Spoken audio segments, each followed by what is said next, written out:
Hey guys, welcome back to another episode of the Big Bros podcast. It is indeed episode 25, and today we will be speaking about love languages. But before we begin, I first want to say if you haven't listened to last week's episode with Bradley, I strongly urge you guys to go back and listen to that because honestly, Jem, that was probably one of my most favorite episodes to record. What kind of learnings did you kind of take away from that one? Oh, so many. It's really impossible to sit here and only pinpoint one or two because Bradley was such a remarkable person with a remarkable story. And I think one of the big takeaways we could say is his just overall perspective, how he views life. Such an optimist, but it's important to be an optimist without being so naive as well. And that's what I really like about him. He's an optimist and a realist at the same time, but he's just got an unbreakable perspective on many things in life, and the way he views adversity, the way he strives to just get the best out of himself, and the gratitude he has for every day. Just some of the things what I took away from him and why I think he's awesome and why we love him. Yeah, I believe he's like one of those very few people in the world where you look at and think, wow, like he's got a fuck ton of resilience. Like that's a very rare quality to have that much. But yeah, guys, we don't want to talk about it too much here because it was a great episode. So definitely go and watch it. But Jeremy, today we're going to be speaking about love languages. Tell us a bit about what they are. Well, the love languages are funny you ask, because we were just momentarily ago having a chat with my old man, and he asked us what are we talking about today. We said love languages, and he goes, "Oh, what do you mean, like Spanish and French?" And so I go, "Oh, not quite, Dad. There are these things called the love languages, and it's about how you like to receive love and how you like to give love to your partner. Could even be to a friend, just how you like to receive and give love in general." No, for sure. That's exactly what it is. And I think there's maybe been like a growing prominence of relevance to love languages, I feel like, maybe in the whole relationship literature space, because the whole thing about relationships and making it work is understanding and communication, or at least that's what they say. And the reason love languages are very good is because it can clear up expectations and it can almost get you to an understanding of what your partner desires. Because the whole thing about love languages is I might have one love language, which is physical touch, let's say, as an example. And my partner's primary love language might be words of affirmation. And if I'm wanting to give my partner physical touch, it's probably because that's how I would expect to receive it. But they might not, that might not be their primary love language. So for them, if it's words of affirmation and I'm not affirming them as much as they're affirming me, that can sometimes create like a divide. And then one partner might ask themselves, well, I'm making effort within this love language per se, but they're not, doing the same thing back. Is that a bad thing? And no, it's not a bad thing, because I think it's, as we just said before, it just speaks to how different people can communicate their affection. Yeah, exactly. And something that I think would be probably beneficial to try and talk about in the early stages of a relationship with someone. Again, whether it even is an intimate relationship or just a friendship, because, like we said, we've probably got mates that, or I know we've got mates that really like the affection more than others, and then some that just like being told how much they mean to us, which is, along the lines of that words of affirmation, which we'll dive into them in more depth. But, like I said, goes for intimate relationships, goes for friendships, but I think really nice to talk about in the early stages as well, because it can also avoid future animosity if someone raises why they might not be feeling loved in a certain way. It might really just be because they haven't received that type of love and affection in the way that they like to receive it. Like you said, there's 5 love languages, and just because we like to receive it in one way doesn't mean that that's the way that everyone else likes to receive it. So really good to talk about with your friends, with your partner, and it can really solve some issues potentially. No, for sure. And then look, it does have a myriad of benefits. It can increase your connection with your partner. It will enhance the appreciation that you have for one another. It'll improve communication, the bedrock of relationships. It'll foster more trust.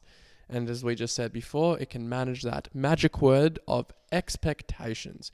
So without further ado, Jeremy, define our first one.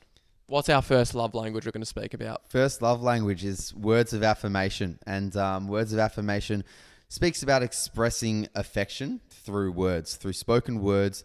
And this can be through praising the person, can be through appreciating them through your words. And when this is someone's primary love language, they typically just enjoy words of encouragement. They enjoy kind words. They enjoy hearing what they mean to you as a person. And this can be as simple as pointing out what they do well. It doesn't necessarily need to be words about looks all the time, about their appearance. It can just be why you like them as a person. What are the qualities you like about them as a person? What's something that they've maybe done today that you really like? So basically just pointing out to them verbatim what it is you like about them. And that can be, it can make someone's day essentially, can't it? For sure. We spoke about it a few weeks ago, where the whole idea of fostering self-love can also be boosted by other people's words of validation and affirmation. Yeah. And it ties directly into this, which is if you're hearing someone else validate you, send you a nice, cute, I love you text message, a message about how much they appreciate you, nice compliments, thoughtful compliments, then your ability to view yourself more highly is just therefore elevated by that nice kind of, word of affirmation. I think that's a really, really cool and powerful one. Yeah, we spoke about that with Bradley last week, didn't we? We spoke about how, self-worth and self-love is so important, but hearing it from someone else really reinforces that for you. And it's great to, have a cheerleader who can, be that person to bring you up, because, there are times where we can't always bring ourselves up. So having that reinforcement from someone else is just, it's incredible for a relationship. And I think that's exactly what words of affirmation kind of speak about as well. Also important to point out that just because someone's love language might be words of affirmation doesn't necessarily mean you should absolutely spam that love language. Very important, because if someone is communicating to you that, they like being told certain praises, they like hearing why you like them, that doesn't mean we should just go all out and spam them with words of affirmation constantly throughout the day. I think that might get to a point where for the person receiving it, it might not start to feel authentic. Do you agree? You took the words right out of my mouth, if I'm honest, because I think sometimes we can be really tactical of how we show love. And if we think that our partner or friend, we think that the best way to show our appreciation is by just throwing out words of affirmation, we start coming up with things just to please them, and it then becomes inauthentic, because you shouldn't feel obligated to tell the person that you love them. It should, as cliche as it sounds, it should come from the heart. It should come from the soul.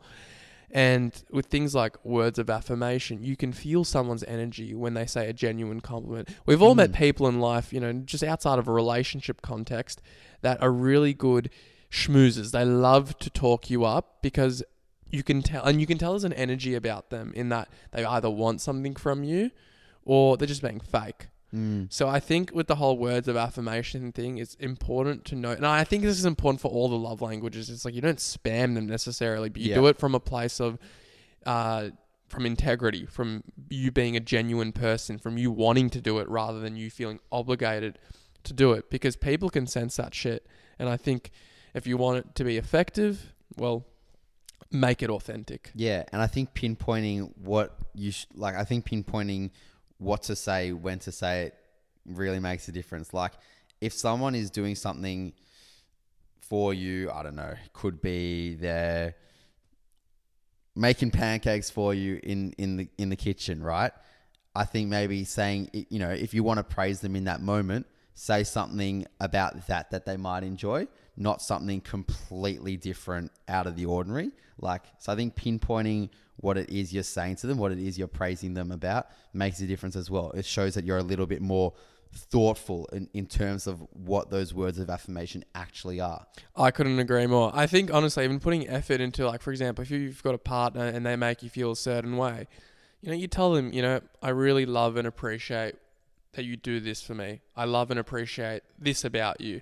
You're the best person, you know, that sort of thing. But as long as it's genuine.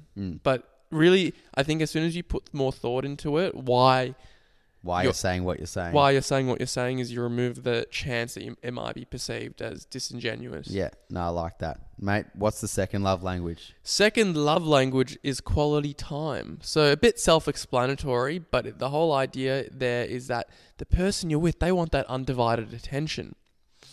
They feel loved, and when you guys are present and you're both within each other's space, doing fun things together, and that means putting down the phone. That means talking like me and you are. It means not just being an old married couple. It means purely being energetically invested. Now, this is an interesting one because oftentimes in the honeymoon period, that is numero uno in terms of what actually happens. Yeah. You're not going to be on your phones. You're going to be just so, mesmerized. You know, it's like it's an affectionate labyrinth, right? Like everything is just, over the top. You don't want to be on your phone. You want to be kind of developing that early stage of the relationship. Now, quality time isn't something hard to achieve at the start because you're dating them. You want to see them. But, give it 2-3 years, maybe less, and you're in that, the compassionate stage of love. And that's where you have to put a little bit more effort, especially if quality time isn't your main love language, right? You might be okay with seeing your partner once or twice a week, but that for them, they might want it more. So sometimes you've got to find a compromise within that. But it's much harder than to prioritize quality time if it's not your main love language. So much easier to be like, babe, you do this for me. I appreciate this. But with things like quality time, it's not as easy to, decide, let's go for a date night. You actually have to continue dating them. So that's just like a quick caveat. What do you think? Yeah. I like how you spoke about the compassionate love stage, different stages, which we spoke about in a previous episode, because it's so true. You often see that sometimes people can get complacent in the relationship, whether it's an intimate relationship or just a friendship. People can get often complacent and fall into the trap of lying on the couch with, on TikTok with a Netflix movie on. And while that's like so much fun and so nice to do from time to time, it probably shouldn't be the place that you always fall into. Like, I mean, yes, that could be seen as quality time as well. Like, you're with that person, but is it really true quality time? Is it really valuable quality time if you're just aimlessly scrolling? You're kind of just existing with the person there. To me, that's kind of like just existing. And look, while I said like it is nice to do that from time to time, I like how you said that, it's important to reinvigorate relationships. It's important to remember why you started dating that person in the first place. What are the things you like doing together? How do you like spending your quality time together? Is it going on nature walks together, having a cup of tea, looking at a nice landscape? Is it going to the beach? Like, realizing what it is that you guys really like enjoying and acting on that. Doesn't matter how far into your relationship, it should always be apparent. It's so true. And I like what you said there about knowing and remembering the things you used to do together, not just going on dates. What kind of dates did you go on? Did you go on beach walks? Did you go to, bar hopping? Did you go get dinner at specific places? Yeah. Dessert? Did you used to go see specific movies? Those are all really cool questions to ask yourself, because I think also you're going to fall into that default space where you do end up doing your own things, because at a certain point, the whole familiarity effect takes place, which is, all that you need to know almost about your partner. Say you've been with them for 2 years, you know them, as well as the back of your own hand. So the necessity to feel like you always have to be in their attention and be present with them, that becomes, I don't want to say burden, but it's definitely more of an effort naturally, because for yourself, you the familiarity and the novelty's gone. So I think understanding that, sure, the default might very well be you just two chilling, watching a show, maybe on your phone scrolling. Accept that that's reality and that's normal, but Yeah. don't accept that. That'll be the forever. Correct. Mate, as long as you date one another, as long as you do nice things, as long as you keep acting like a couple Yeah. and you prioritize that quality time, especially if that, if your partner's primary love language is quality time, Yeah. then I think you can maybe prevent the whole thing of becoming roommates. Yeah, I really like that analogy. And again, like we've said, we're not saying don't do those things. We're just saying remember what it is you like doing, like actually like doing. So it's all about moderation. It's all about having that balance in the relationship, and just striking that balance of being on the couch and having those Netflix moments, but then also getting out and about like you used to, and why you guys really like enjoying each other's company. For sure. Jeremy, tell us about physical touch. Physical touch, love language number 3. Physical touch, kind of self-explanatory, but it's someone that primarily feels love and feels affection through touch with their partner or their friend, whatever it might be. And this doesn't necessarily mean sexual intimacy. This could just be holding hands occasionally. This could be, I don't know, bit of light touch of each other's arms, legs, whatever it might be. This is getting a little bit weird, but you know what I'm saying. It's all about just touch, and touch. I think it's important to again reiterate. It's not all about sexual intimacy. It can be small little things, and for someone and for some people, and especially guys love physical touch. It could really make them feel that affection and that love. I know for me, it's something that I really enjoy. It's one of those love languages, probably the one that I really enjoy, could be the most. And yeah, it's really important, just like the rest of them. And yeah. Well, I feel like with physical touch, I've thought about it because I think it's also probably my own most, my primary one. I don't know if I've got a primary one, but if it was probably be physical touch. Something I just thought about then is you don't want to, again, as we said, you don't want to actually be spammed with it, because sometimes you just want your own space. Like, you don't want to be touched. Yeah. You feel disgusting. You've had a shit day at work, uni, you're sweaty from the gym. You're just in an awful mood. And sometimes you do want to hug, and some other times you just want to be left alone. Yeah. And you just want to be in your own space. Like, you feel like Wreck-It Ralph. You do not want to, you do not want anyone near you. And that's why I think it's interesting, because I think physical touch has its time and place. Just like the rest of them. Yeah. But I suppose it can also have that thing of like, maybe I don't want to be, held or touched or anything like that because I am in a shit mood, but maybe just like a pat on the back or just something like... Oh, that's so condescending. Imagine if your partner just gave you a little pat on the back. Oh, have you ever, like, footy clubs? Or a little head rub. No, the slap on the slap on the ass at the footy club. Yeah, good on you, mate. Great goal from 50. Great tackle. Great chase down. Yeah. I mean, that said, it's an interesting one. We're going to talk about which ones, which love languages are most popular amongst the sexes. Yeah. But physical touch, it's interesting because, yeah, look, the reality is, they say aside from sex, but I think the first thing naturally that men think of when they look at physical touch is like sexual intimacy. It's just like a more of a euphemism. But you're right, it does, just because that's what we think of, it doesn't necessarily mean that's what it is, because it really is things like holding hands. It really is things like cuddling. It really is, even as, it could be a slap on the ass as well. Could be anything. I mean, for me, when I think about it, it's not sexual intimacy. I think, like, I just like touch. I like hugs and cuddles, mate, Yeah, you're a very affectionate person. And that's what I enjoy. We love it. So, yeah, it's just different for everyone. Just a caveat. That's not what I necessarily think. I'm just saying I think that's what most guys think. Yeah. No, I know. Alrighty, let's go into number 4, mate. Talk to me. Acts of service is love language number 4. And this one's a bit more of a niche one, I reckon. Some could see it as doing potential chores for your partner, but the reason I want to call it chores is because I feel like chores has a very negative connotation. It's like you have to do it. You're obliged to do it. Acts of service is things like, going to their favorite bakery and maybe getting, you could say that's more receiving gifts. Yeah, getting Well, I mean, like running errands, errand, doing the shit things for them, Suppose they've had a stressful day at work, so you cook them dinner so they don't have to. You walk the dog so they don't have to. You pick up the dog's shit so they don't have to.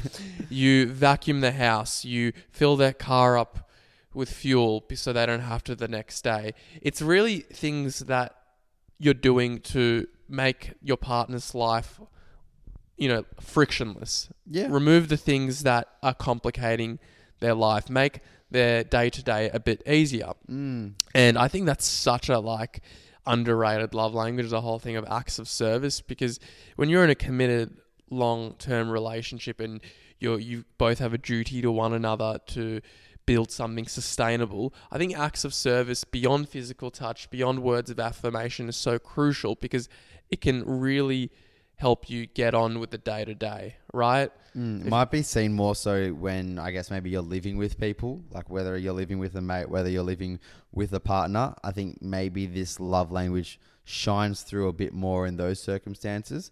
Yeah, it is probably an underrated one. I think also with acts of service, that is probably the one love language where it's really easy to feel obligated to do it rather than doing it from your own heart, because acts of service require more effort. More so than quality time and physical touch, because more than words of affirmation as well. It's not that difficult to fake. I don't want to use the term fake, but it's not hard to tell someone how much you appreciate them. It's also not hard to give them a hug or a cuddle. It's also not that difficult, or rather it is way more difficult, however, though, to do something when you're really stressed, to do something nice for your partner, doing something nice for your friend, because you've got your own shit going on. So I think the reason acts of service is a bit more noble is because you're kind of fulfilling more of a, not a complex duty, but it's more like you're putting, to go out of your way. Yeah, you have to put out, you're going out of your way, and you're not doing it because you feel obligated. You're doing it from a really pure sense of affection and love and respect and admiration for your partner. So I really like that one. The last one though is, take it back to you drop some flowers off, you get them a box of chocolates. What would those examples be referring to, Jeremy? Probably the one about gifts, mate. Receiving gifts, giving gifts. I think people can also misconstrue. That's the one. Misconstrue this one, thinking all right, I need to get the bag for the birthday present. Need to get that really, really expensive dinner. Every weeknight. Oh, every weeknight, that'd be a little bit spenny, but every so often, thinking I'm just gonna bribe this person into loving me or into showing that this is my love for them. That's where it can get a bit misconstrued. I think this love language, when used properly, can be really, really beautiful. Like your partner coming over to your house and maybe giving you a few pastries from the bakery that they picked up along the way. Maybe they've voiced to you that they've had a bad day today, and you're going over there tonight to see them, and you might be giving them, I don't know, maybe you've brought them a box of chocolates, or even a hoodie of yours to wear, or I don't know, a bubble tea.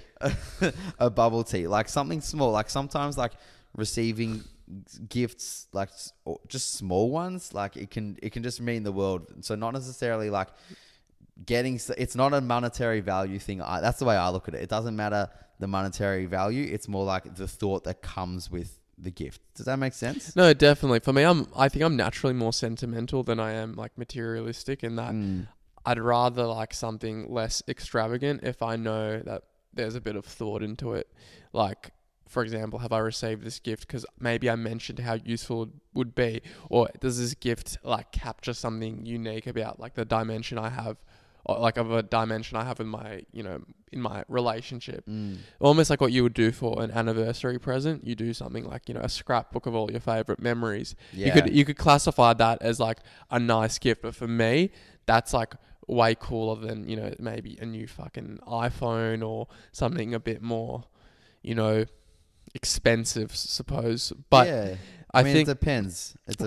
And time and place for the occasional expensive present as well. But I mean, everyone's different. I mean, no disrespect. Some people just, aren't that sentimental naturally, and that's fine. There's nothing bad about that. I think I'm just naturally more sentimental. I don't know why that is. I just think I am. Yeah. But some people aren't that into the whole sentiment thing, and, they will feel fulfilled and loved by someone because you know, someone might be so wanting a materialistic gift, and for them that's thoughtful. Because maybe they've mentioned how much they need it, how much utility they would yield if they had it. So I don't know. I think it's an interesting one. What do you think? No, I agree. I think I'm also a bit more sentimental like you. I like the, you know, the ones that you feel like there's a bit more thought that go into them. Again, doesn't need to be something expensive. Can literally be like they've picked up a couple of bagels or something on the way, or they know that you really like croissants and they get a croissant for you when you go out for coffee in the morning, like something small like that. And I think also some people like the receiving part less than the giving part. I think some people actually like the giving part of this love language more than the receiving part. I can speak so confidently with that. I'm not really good at receiving gifts. No, I feel it's not that I feel guilty for receiving it, but I think I just enjoy it way more getting something for someone else and seeing their reaction and seeing how happy they are, because I think, I don't know, it's something special, and I don't know, just seeing how happy they are in a way, it makes me happy. And that doesn't just go for like a partner. It's like even with my mates, even for like a birthday present, if I've gotten someone something and I know how much they wanted and seeing how happy they are, I've always like really enjoyed that. Maybe that's a universal human quality. We enjoy seeing others happy more than we do receiving those sort of things. Yeah, sometimes we don't really know how to react, do we? Like it's that like, funny one. Oh, an avocado. Have you seen that meme? Yeah. Yeah. Imagine just being given an avocado for your birthday. Yeah, my girlfriend and I, we always joke that like every birthday we might not like, you know, get each other what we want. Yeah. And our reaction is just like, oh, it's an avocado. But yeah, I think, birthday, I'm so shocking at buying, you know, as like a side note, I'm really shocking at like trying to buy someone else a birthday present. That's why like when I do nail it, it feels so good. Yeah, it's difficult. It involves a lot of thought. Something we'll get better at. What'd you get for your birthday this year? What did I get for my birthday this year? God. Got a lot of love from people, mate. It's the most important birthday present you can get, isn't that right? Mate, let's just move on. Mate, talk to me. When it comes to love languages for, you know, males and females, do you reckon it differs? Thing about personality psychology is it's hard to give a definitive answer. So I feel like, sure, generally speaking, the two primary love languages for females are quality time and acts of service, followed by words of affirmation, gift giving, and physical touch. Now, when doing some research, I wanted to see what it was for men, and some articles said words of affirmation and acts of service at the start, but predominantly what I saw was physical touch as the first, gift giving as the second, words of affirmation as the third, and fourth, acts of service, and fifth, quality time, which is interesting because for men, quality time ranks supposedly as the least important one, physical touch being the most, and for females, quality time is deemed the most important, with physical touch deemed the last. Now, I don't know if that's just like dodgy article and it just might not be, you know, providing a definitive answer. But what I do want to say is love languages can mix and change. I don't think it's also a gendered thing. I really don't think it is, because I think there's going to be times where you feel a certain way more than the other. You might want physical touch for a few months of your life. You might feel like you derive more love from words of affirmation. I know, personally speaking, physical touch is probably the most important love language for me, followed by words of affirmation, followed by quality time probably, and then followed by acts of service and gift giving.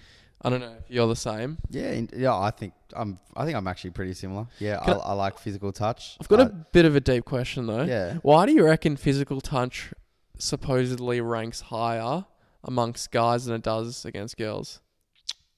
Because I thought about this one a little bit. I think I'm sure there is plenty of psychology behind it, which we haven't really dived into. We can have a bit of bro theory, psychology. Just based on our personal experiences. I think, you know, might come down to also just our relationships with people, our friendships with people. Females are really good at being affectionate with one another, giving each other hugs and kisses and showing that affection through their friendships, whereas guys might be a little bit more standoffish, a little bit more stoic, a little bit more like, oh, don't touch me type of thing. So when it comes around to finding a partner, I think the whole physical touch thing can feel quite new to guys, and why we love it so much. Essentially, that's just my perspective. And honestly, that was the answer I was expecting, because it's what feels kind of intuitive. Just when you ask why you reckon guys might value physical touch a bit more, and I think that probably is true. It's like, I'm not saying we're starved of it, but I think socially we just don't experience it as much. Especially I mean, I know we're all like, in our own friendship group, we're naturally affectionate with one another, not slapping each other on the bum. There's nothing like that, but maybe you do, but I'm joking, of course. But I think there is merit to that. Yeah. You kind of long for what you have limited access to. Yeah. Mate, when we think we're coming to the tail end of this episode now, and listeners might be thinking to themselves what love languages they might be. What are the most important to them? I know when I first started thinking about love languages for myself, I didn't really know which one I had, especially when you're not in a relationship with someone. It might be hard to kind of think about what love languages you enjoy and appreciate. So what are some questions you think people can think about if they want to kind of decipher what their love languages might be? Yeah, I don't think it's rocket science. I think it's quite simple. You just got to ask yourself, how do you feel when someone tells you, I love you? How does that feeling compare with if that same person surprises you with a meaningful gift or plans a trip for the both of you? How does that compare for when they do your dirty laundry? And I'm not speaking metaphorically. I mean, your dirty socks. They wash that for you. Services you could give. Exactly. Hold your hand while you're walking. Those sort of things. Really just ask yourself tangible examples. If those tangible examples, elicit some sort of feelings in you, that's probably a bit of a direction of what you like. Yeah. Like for me, I get really happy with, physical touch and words of affirmation. And I think that, not that I don't love receiving gifts, but as we said earlier, I like some speak more than others. Yeah, and I think that's fine. I'm also of the belief that these things might change. Of course. And I think before we do conclude the whole episode, like the whole thing about love languages is it's a really useful tool, but it's not the foundation of your relationship. It's just a really helpful tool to establish the foundations, because it's not going to paper over major cracks in the relationship. If you've got deep-seated trust issues and it's a toxic relationship and it's just, not fulfilling you in a lot of ways, this can only go so far, and maybe repairing certain things. It can definitely help and have its time and place, but this is more, I'd say, like a supplementary tool rather than like, the Bible or the heart of it, of what makes a good relationship. That's just like the one caveat. It's not saying it's not useful, but it's knowing its potential benefits and not like overestimating how effective it is. Yeah, just like cardio, mate. Just like cardio when it comes to dieting. It's not the be all and end all when, someone might want to lose a bit of body fat, but it can help. It can help. I thought you were going to just say calorie deficit, because that's quite important. To be fair, that's probably like the most important thing. That's another topic. Anyways, mate, good to chat again. And we hope everyone enjoyed listening. And before we finish, how nice is Jeremy's haircut? Oh, he looks so good. If you're watching on the tubes. Yeah, well, the YouTube, that is. The YouTube. Alrighty. All right. Happy Tuesday, everyone. And we'll see you on the next one. See you guys.